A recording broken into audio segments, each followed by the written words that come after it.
You do not need to pay off debt. All I'm saying is that buying used is not always better than buying new. Ooh, this is another one where y'all are gonna come for me, but I have to say it. Girl, go buy that Gucci bag. Saving money in a bank account is not smart. When people say money can't buy happiness, I thoroughly disagree. If you're getting like a really big tax refund, that's actually not good. This school system is not set up to make you wealthy. Honeybees, welcome back to my channel, or if you're new, my name is Ciara and I do videos on finance and lifestyle.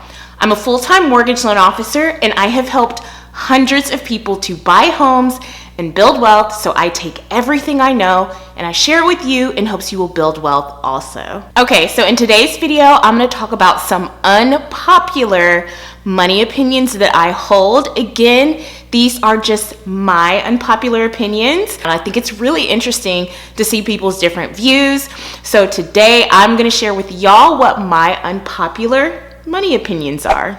It's better to owe the IRS than to actually get a refund. I would rather keep my cash as long as possible rather than giving an interest-free loan to the tax agency. Now, the reality is, if you're getting a tax refund, it may not be the windfall that you think it is. All that's happening is that you're actually getting paid money back that you overpaid, not money that you actually owe. You're actually getting your own money returned to you after you've been without that cash for months waiting for your tax return. When you pay the IRS more than you actually owe, there is an opportunity cost. The money you sent in can't be invested into a high yield savings account or in other investments. Now that actually means you miss out on receiving the interest that you would have gotten or the returns that the cash could have earned if you'd kept it and invested throughout the year. A couple years ago, when I decided I was ready to buy a house, instead of just paying my quarterly taxes, I took my tax money and I put it into an investment account,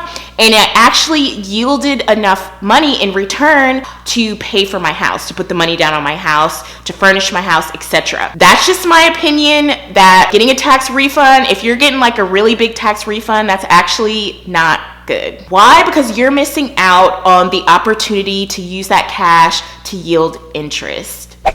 Money can buy happiness. Having money isn't going to fix all your problems in life, but it can definitely alleviate stressors brought on by not having money. According to Healthline, a 2010 study based on a Gallup poll of more than 450,000 respondents suggests that making an income up to $75,000 a year may make you feel more satisfied with your life. The survey only looked at people in the United States. And yet another Gallup poll from 2017 surveyed people from around the world and resulted in similar findings. According to survey results, emotional well-being may be reached when a person earns between $60,000 and $75,000 a year. Satiation may occur when a person earns around $95,000 a year. So all in all, people are statistically happier when they don't have to worry about if they're gonna have enough money to buy groceries next week or put gas in their car, especially with the amount of inflation and things that are happening right now. A lot of people are stressed. So when people say money can't buy happiness, I thoroughly disagree. Buy now, pay later is actually a great tool. I have to caveat this with saying, with responsible use. Do not come for me. I'll explain why. Time is money. We all know that. Having more time equals having more money. Having more time to pay something actually gives you an opportunity to hold onto the money that you have longer, which, if you work it right, can actually yield in getting more dividends, more returns, just having more money on hand. It's actually good for saving on opportunity costs. I also think it's a practical way to break down large purchases. So again, that's where responsible use comes in handy, because obviously you don't want to be buy now, pay latering a bunch of stuff that you don't have money for. But again, if you want to make a large purchase, it's a much more manageable way to do it if you have the money. It's 0% interest. So most of the buy now, pay laters, or at least the ones that I have played around with, are interest free. So literally you're getting more time to pay something with no interest, which any kind of loan that you take out or credit card, you're not going to get a 0% interest rate. So you're practically given extra time to pay for something for free. And also I think it's handy because it frees up your funds if you're making a purchase that you're unsure about.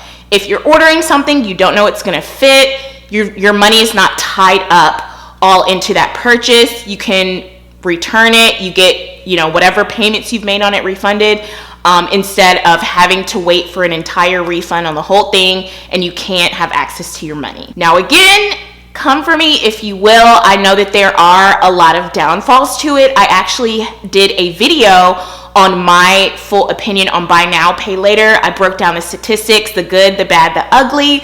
So definitely check out that video if you're more curious on my thoughts about buy now, pay later. Saving money in a bank account is not smart. It's my opinion that you should only have about 3 to 6 months at the most expenses in a savings account, and you should invest the rest. I fully believe in having an emergency fund, having a very accessible emergency fund to where if something breaks down, you can access that. So that's perfect to have in a savings account or a bank account. Definitely having 3 to 6 months expenses that you can easily tap into if you need to, if you get laid off. If we went through a pandemic, there's inflation, all sorts of things, you get sick. So having immediate access to those funds, I think, is very smart. When it comes to emergency funds, the emergency fund is not in place for you to yield dividends or to make money off of. It's simply there for emergencies.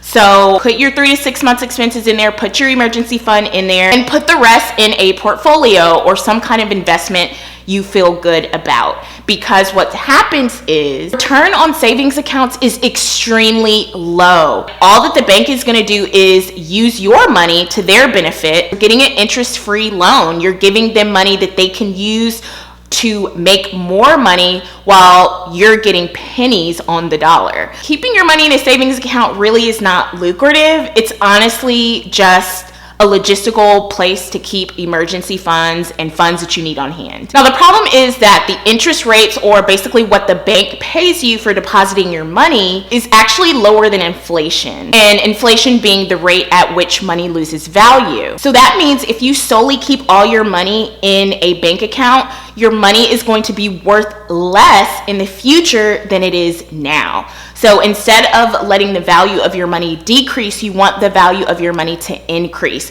So definitely, like I said, emergency fund all the way. I think should go in a bank account, invest everything else. This is not investing advice. I'm not saying to go throw all your money into an investment account, especially with the market being so volatile now. If you are more interested in learning about investing and investing smartly, I do have a playlist on investing for beginners and just my tips for investing, so I definitely will link that. Splurging is okay. If you are watching this video and you're not already, take 2 seconds and hit that subscribe button and make sure you are subscribed so you don't miss out on any of my upcoming videos. All right, now back to the video. I say this because I am a firm believer that you should splurge on what you value and save on what you don't. A lot of, financial gurus or financial experts will tell you to save.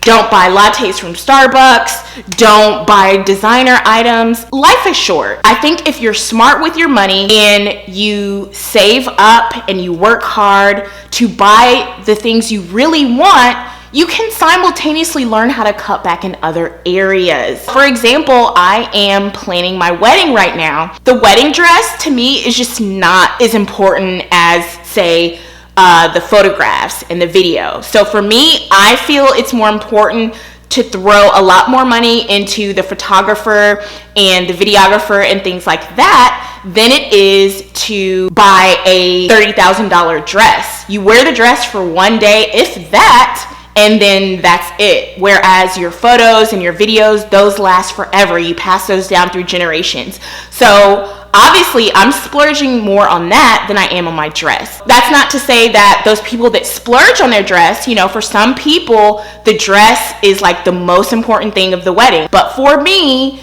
the dress is not that important. So I don't splurge on that. But if it was important to someone, then they should go ahead and splurge on it. But at the same time, know that if you're going to pay $30,000 for a wedding dress, you're probably going to want to save in other areas where, things aren't as important. That's my philosophy. I just think that life is short, and if you know how to responsibly splurge but also save, I think that that's perfectly fine. Nobody wants to live in misery their entire life and just always save and never be able to enjoy it. I don't believe in that. And so I'm probably the only financial person that will tell you, girl, go buy that Gucci bag. But coupon the next week with your groceries, or cut back on getting your nails done for the rest of the year or something. I don't know, whatever it is. But girl, enjoy your life, but also save. Buying a used car is not always better than buying a new car. Ooh, this is another one where y'all are gonna come for me, but I have to say it. I have to. When it comes to buying a new car versus a used car, people are gonna say, don't buy a new car because it depreciates as soon as you drive it off the lot. You're losing all this money, blah, blah, blah. But there are some upsides to buying a new car versus buying a used car. So for example, when you're buying a new car, dealers will often cut you a lower interest rate than your bank. They can also throw in extended warranties, and your car is going to be much more reliable than if you buy a used car. Also, when you factor in the cost of repairs on a used car, you want to make sure that you weigh that against the equity that you're going to have in the vehicle at the end of the loan term. And depending on, how old the car is or how much in repairs the car is going to require, it may be better to buy new, because at the end of the day, you're actually going to be spending less over time than you would with the used car. I've done both. I've bought brand spanking new with literally 0 miles on it, and then I've also bought used. So I can kind of speak from both perspectives. In fact, my very first car that I got was a 1998 Ford Taurus station wagon. It was baby blue, and I drove that thing till the wheels fell off. Literally till the wheels fell off. After that, I bought a brand new Mercedes truck, spanking brand new, pulled the plastic off. So I literally have experience with both. And what I can say is, when I bought a new car or a newer car, I rarely had to deal with the cost of repairs.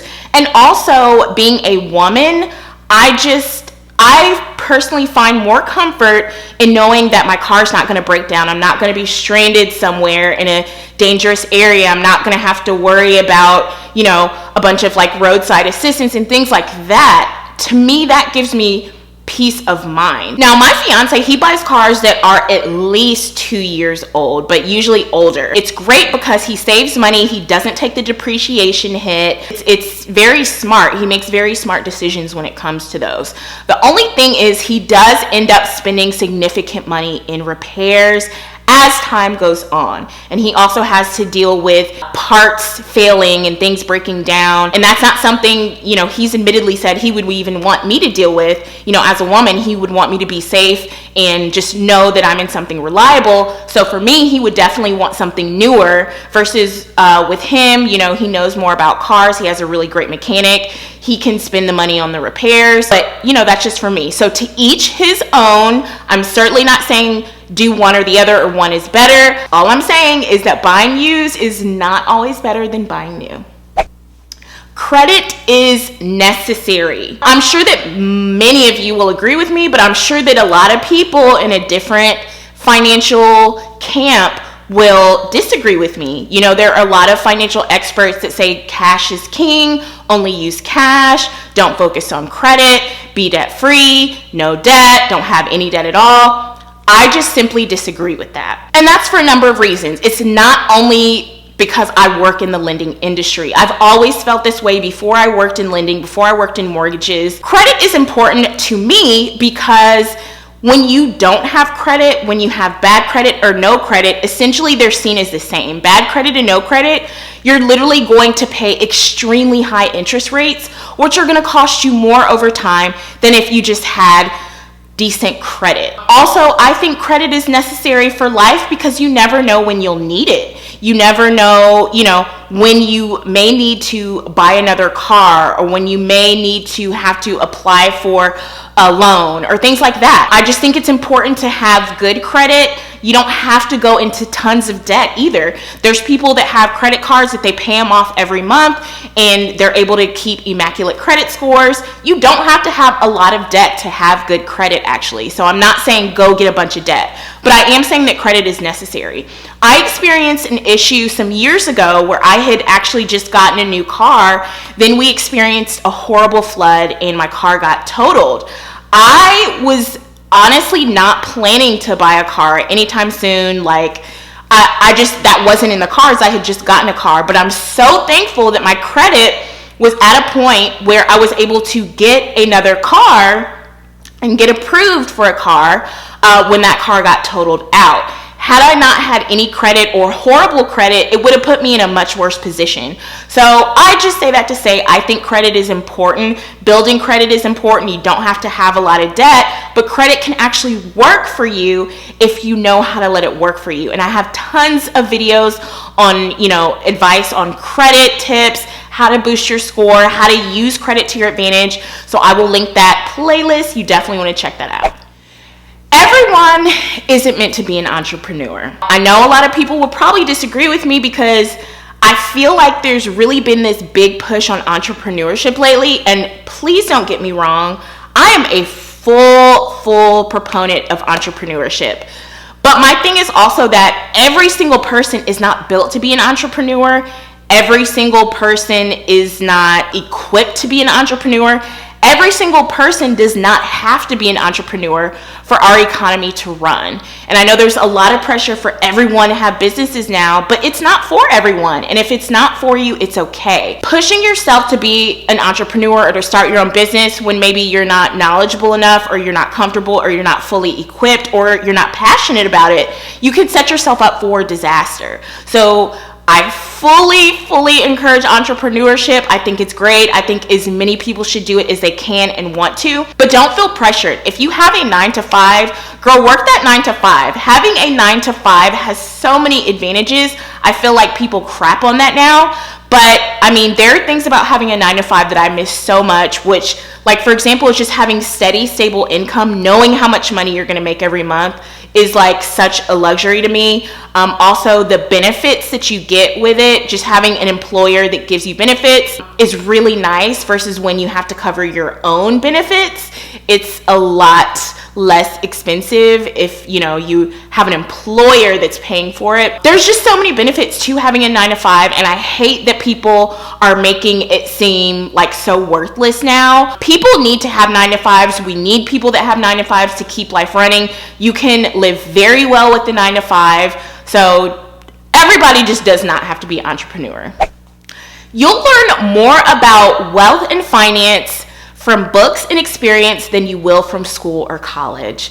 And I would say probably a lot of people would agree with me on this one, actually. The school system is not set up to make you wealthy. Let me say that again. The school system is not there to make you wealthy. The school system is to make you be a producing citizen of society and to keep the cycle going of working, making money for an employer, them giving you a salary, and the cycle continues. If you want to learn how to truly be wealthy, you're going to have to take it into your own hands. Know that they're not going to teach you about wealth, investing, home buying, all of that in school. They're not going to teach you that. It's my opinion that you learn more about wealth and finance from educating yourself and from experience versus from school. That's just how I feel. You do not need to pay off debt. Everyone says debt is something that you need to pay off right away. If you realize that low interest debt can be a great thing to have. So for example, let's say you get a 30-year mortgage at a 3.5 to a 4% interest rate. Now, if the market increases 8 to 9% on average each year, the odds are that your net worth will actually end up being higher if you don't pay off your mortgage early and instead investing that money. Chances are that your net worth is actually going to be higher by not paying off your mortgage early and using that money to invest. Also, having no debt actually lowers your score. So if you're somebody who doesn't care about a credit score and you can pay with everything with cash, you have endless amounts of cash, you don't need credit, great, that's fine. Most people, however, do need some form of credit, and completely being debt-free is, while it's great for your cash flow, it's horrible for your credit score. So again, I'm not saying that you have to have a ton of debt, but having certain kinds of low interest debt can actually be beneficial to your credit score and to your net worth in the long run. I also have to throw this in there. When you're buying a home, a lot of people tend to think that they should go into the home buying process having just paid off all their credit cards, paid off all their debt, and it's going to give them the best opportunity possible. While that is true in many aspects, you want to keep your monthly debt low. That's really good for your debt to income ratio, which helps helps your approval odds. At the same time, if you've used all of your money to pay off debt and you don't have money saved or money in reserves, what we like to call it, that actually hurts your approval chances. It actually means you're more of a risk to the lender because you don't have money saved. So what I'm saying is, don't use all your money to pay off debts because you think it's gonna look good when you're applying for a home loan. But if you have no debts but you have nothing saved, that still doesn't help you necessarily. So just necessarily paying off all your debt, it's not always the best thing to do. If you find this content helpful, be sure to join my Patreon, where I'm offering more exclusive and bonus content on lifestyle and finance topics you already love, along with digital downloads, giveaways, live Q&A and coaching sessions, Discord access, patron shoutouts, and more. So whether you're a home buyer honeybee and want more one-on-one help, a business owner or loan officer wanting knowledge for success, or you just want to get to know me in a more personal way, you won't want to miss all the great content I have. So go to www.patreon.com/Elaine to join, and the link will be in the description. So those are my unpopular opinions. I know there's people that will agree with me or disagree with me. Put it in the comment section below. I love getting different perspectives and different points of views. So if you disagree with me on anything, I would love for you to comment below, or if you agree with me.